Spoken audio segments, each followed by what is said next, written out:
भीम के अंत्येष्टि संस्कार की सामग्री लेकर युधिष्ठिर आदि का उनके पास आना और भीष्म का श्री कृष्ण आदि से देह त्याग की अनुमति लेना। वैशंपायन जी कहते हैं, राजन, हस्तिनापुर में जाने के बाद कुंती नंदन युधिष्ठिर ने नगर और प्रांत के लोगों का यथोचित सम्मान किया तथा उन्हें अपने-अपने घर जाने की आज्ञा दी। इसके बाद जिन स्त्रियों के पति और पुत्र युद्ध में मारे गए थे, उन सबको बहुत सा धन देकर धैर्य बंधाया। तदनंतर युधिष्ठिर का राज्य सिंहासन के ऊपर अभिषेक किया गया और उन्होंने मंत्री आदि समस्त प्रकृतियों को अपने-अपने पद पर स्थापित करके वेदवेता एवं गुणवान ब्राह्मणों से उत्तम आशीर्वाद ग्रहण किया।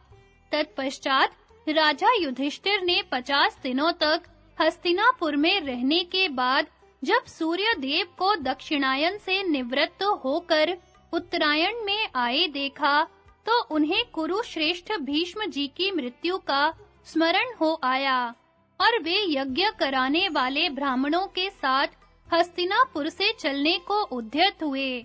जाने के पहले उन्होंने भीष्म जी का अंत्येष्टि संस्कार करने के लिए घृत, माला, सुगंधित द्रव्य, रेशमी वस्त्र, चंदन, काला अगुरु, अच्छे-अच्छे फूल तथा नाना प्रकार के रत्न आदि सामग्री भेज दी। फिर धृतराष्ट्र और गांधारी को आगे करके माता कुंती, सब भाई, भगवान श्री कृष्ण, बुद्धिमान विदुर और सात्यकी को साथ लेकर वे नगर से बाहर निकले।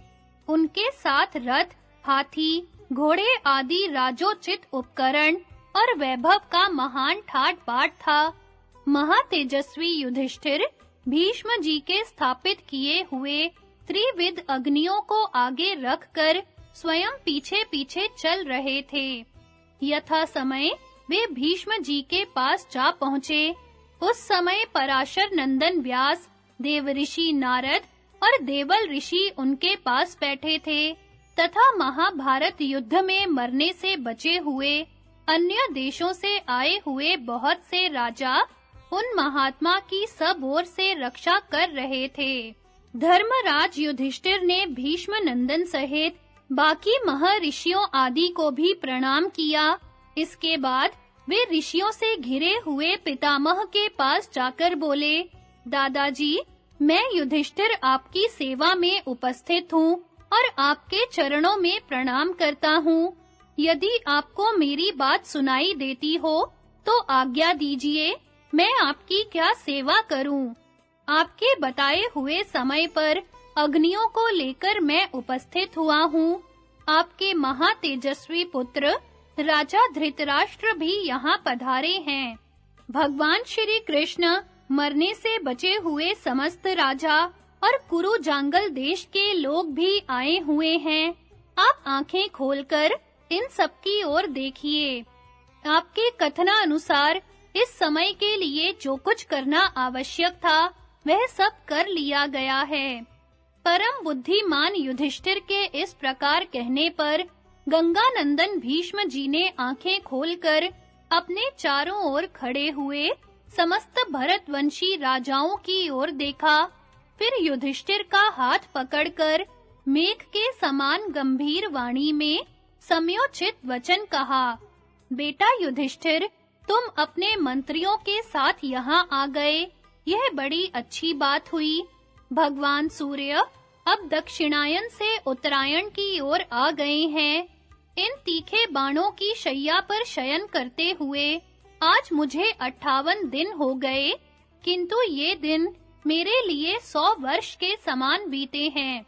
धर्मपुत्र युधिष्ठिर से ऐसा कहकर भीष्म जी ने धृतराष्ट्र को संबोधित करके कहा, राजन, तुम धर्म को अच्छी तरह जानते हो। तुमने अर्थ तत्व का भी भली भांति निर्णय कर लिया है। अब तुम्हारे मन में किसी प्रकार का संदेह नहीं है, क्योंकि तुमने बहुत से विद्वान ब्राह्मणों की सेवा की है। संपूर्ण वेदों, शास्त्रों और धर्मों का तुम्हें पूरा ज्ञान है, अतएव तुम्हें शोक नहीं करना चाहिए। जो कुछ हुआ है वैसी होनहार थी। तुमने कृष्ण द्वैपायन व्यास जी से देवताओं का रहस्य भी सुन लिया है। ये पांडव जैसे राजा पांडु के पुत्र हैं, वैसे ही धर्म की दृष्टि से तुम्हारे भी हैं।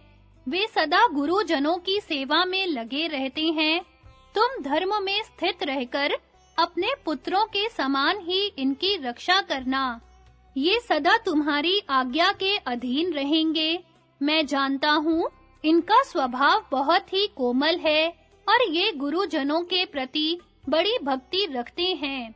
तुम्हारे पुत्र बड़े दुरात्मा, क्रोधी, लोभी, ईर्ष्या रखने वाले और दुराचारी थे, अतः उनके लिए कभी शोक न करना।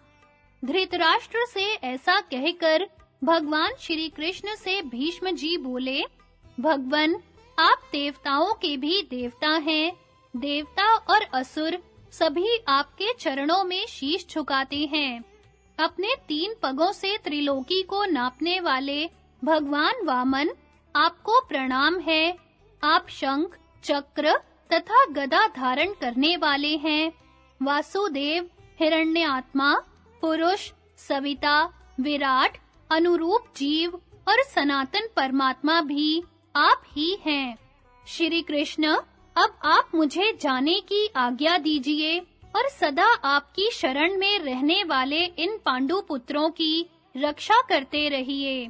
मैंने दुर्बुद्धि दुर्योधन को यह कहकर समझाया था कि जहाँ श्री कृष्ण है, वहाँ धर्म है। जहाँ धर्म है, उसी पक्ष की जीत होनी निश्चित है। इसलिए बेटा दुर्योधन, भगवान श्री कृष्ण की सहायता से तुम पांडवों के साथ संधि कर लो।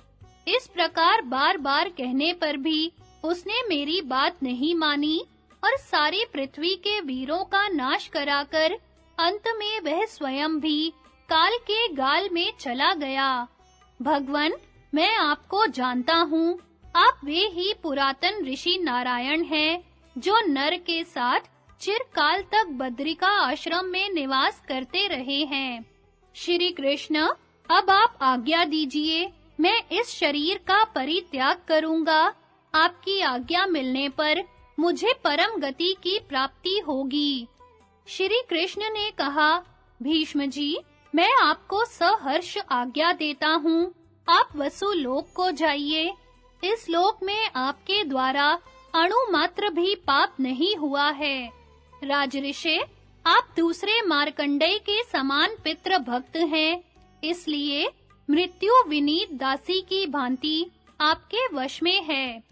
भगवान के ऐसा कहने पर गंगानंदन भीष्म ने पांडवों तथा धृतराष्ट्र आदि सभी सुहृदों से कहा, अब मैं प्राणों का त्याग करना चाहता हूँ। तुम लोग मुझे इसके लिए आज्ञा दो। तुम्हें सदा सत्य धर्म के पालन का प्रयत्न करते रहना चाहिए। तुम लोगों को सबके साथ कोमलता का बर्ताव करना, सदा अपनी इंद्रियों को वश में रखना, ब्राह्मणों की भक्ति करना तथा धर्मनिष्ठ एवं तपस्वी होना चाहिए।